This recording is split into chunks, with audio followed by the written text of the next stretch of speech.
Thank you for joining me today. I'm Andrea Lynn. This presentation will be acoustically inclined. Expect whale voices and music. Māʻalaea Bay stretches 3 miles in a narrow half moon along Maui's south side. During whale season, as the locals call it, North Pacific humpback whales migrate from their high latitude summer feeding area to the Hawaiian Islands breeding ground.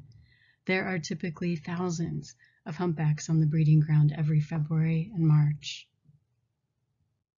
Māʻalaea Bay is about 40 kilometers south of the historic town of Lahaina. The story I'm sharing with you today occurred last year in the bay before a fire scorched Lahaina and the island's upcountry. We will probably never know how the animals that dwell in the seas surrounding the island were impacted by the fires, but it is crucial to acknowledge the devastation and to mourn the lives lost, and to remember the entanglement of terrestrial and marine existences, especially in such a place as this, the Hawaiian Islands archipelago. In March morning twilight, 6 of us, from different cultures, geographies, and lived experiences, set sail to play music with the humpbacks. The 7-meter catamaran's twin outboard motors were disturbing, an initial reminder that maybe I didn't belong here. You see, there is no quiet way to churn water. Underwater noise caused by vessels, anything with a motor, an engine, a propeller, increases ambient noise levels and degrades acoustic habitat. Cetaceans, whales, rely on sound to learn and thrive in their environments. This includes communication, navigation, foraging, reproduction, and predator avoidance. It is crucial to consider our impacts in ocean soundscapes. We stopped, the motor noise ceased, and we dropped our acoustic listening devices into the bay.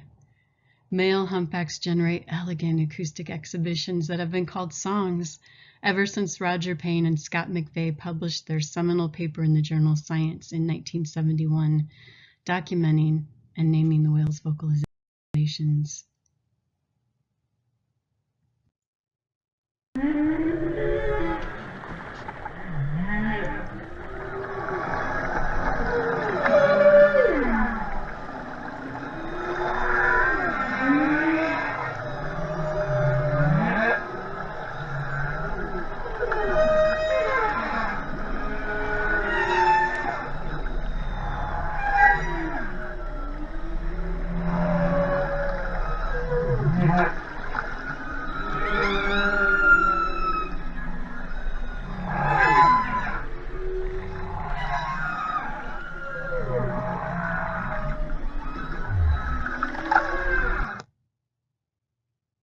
What are they saying? This is the question our species seems inclined to ask.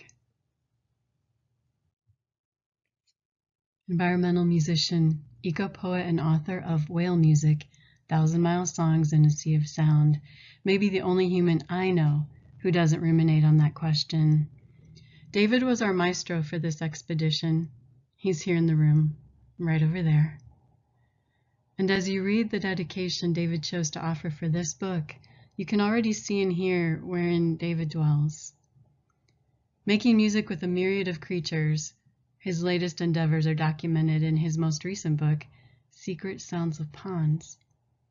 David articulates through music the immense wisdom that unfurls as we interact with the world around us. David says that making music with other animals makes us better listeners and perhaps less selfish. It invites us into the opportunity to respond to the environment, to interact with our world. I will not attempt to replicate in a recording what it felt like to hear David's improvisation with the whales, although I do encourage you to take his words and his music in and to discover for yourself the meaning in the making. David listens in a way that creates possibilities and plays this way too, unfettered from known musical structures and processes. I think he unfettered all of us out there in the bay. The humans, for certain. As whales breached and surfaced to blow, their column-shaped spouts accompanied by thunderous, seemingly satisfying exhales, as I listened to the music surrounding me, I landed on the deeper question: why do I need to know what the whales are saying? In his book, The Spell of the Sensuous, ecologist and philosopher David Abram reminds us of the wisdom held in local and indigenous cultures that use oral traditions to renew reciprocity with the stones, the wind, the water, the land, the creatures. He encourages remembrance of what he calls the body's faith, that affiliation of other bodies and one's own. Why do I need to know? This ponderance calls to mind the elusive aphorism offered by the late philosopher Ludwig Wittgenstein. If a lion could talk, we wouldn't be able to understand him. Do our senses hold humankind's comprehension of and longing for that which resides beyond us? Perhaps our capacity to recognize our interconnectedness is activated when we attempt interspecies communication. In the caves of southern France more than 30,000 years ago, our ancestors painted images of local fauna. What insights were shared between them? Was it simply an expression of predator-prey love? Musician and bioacoustician Bernie Krause credited ancient humans with a keen understanding of creature sounds. Such wisdom, he said, was essential to survival, to be able to distinguish subtle variances of sounds. They, our ancestors, existed as components of their acoustic ecosystems. Bernie reminds us of music's origins in birdsong, in the beating of beetle wings, in falling water crashing onto stones. My peer on the vessel in the bay, musician Tristan Visser, prepared his bow, readied his guitar, and took a wide stance on the boat's swaying deck. Music and whale voices entwined filled our ears. There were tears. The sonic entanglement is about 3 minutes in length.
One whale in particular came near our vessel, gliding back and forth alongside us as Tristan played.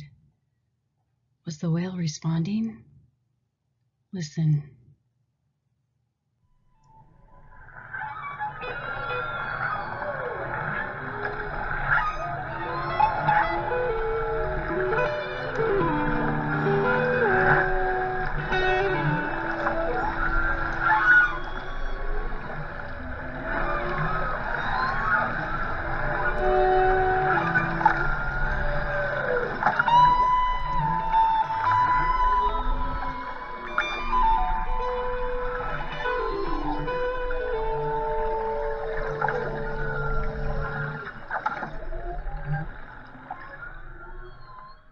Was the whale responding?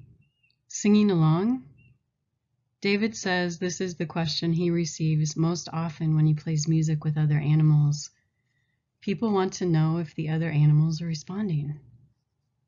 Why do we long to know? There was a rabbit I came to know along a path I enjoy. The cottontail was reliably grazing when I walked or ran the trail. It was a regular encounter I came to rely on. I looked forward to seeing the rabbit. I counted on greeting the rabbit. Then one day, the rabbit wasn't there. And then the next day, the rabbit was absent. And then another walk without the rabbit. Where was the rabbit? I was almost angry.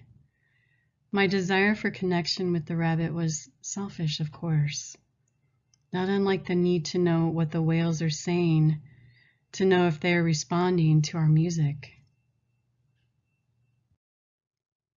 I believe Henry Beston articulated it most effectively in The Outermost House, published almost 100 years ago in 1928. We need another and a wiser, and perhaps a more mystical concept of animals. Remote from universal nature and living by complicated artifice, man in civilization surveys the creature through the glass of his knowledge and sees thereby a feather magnified and the whole image in distortion. We patronize them for their incompleteness, for their tragic fate of having taken form so far below ourselves. And therein we err, and greatly err, for the animals shall not be measured by man. In a world older and more complete than ours, they move finished and complete, gifted with extensions of the senses we have lost or never attained, living by voices we shall never hear. They are not underlings, they are not brethren. They are other nations, caught with ourselves in the net of life and time, fellow prisoners of the splendor and travail of the earth. Tristan is here with us, and I close my presentation with an offering of music and this inquiry. As Tristan's bowed guitar crescendoed and whale voices occupied the sonic space alongside, could we say that in those moments of entwinement our kinship was recognizable? Maybe we have no need whatsoever to understand whale language. In our reaching through the music, we can explain our longing for kinship, and in this entwinement dwells our solidarity and our accountability for one another. Tristan,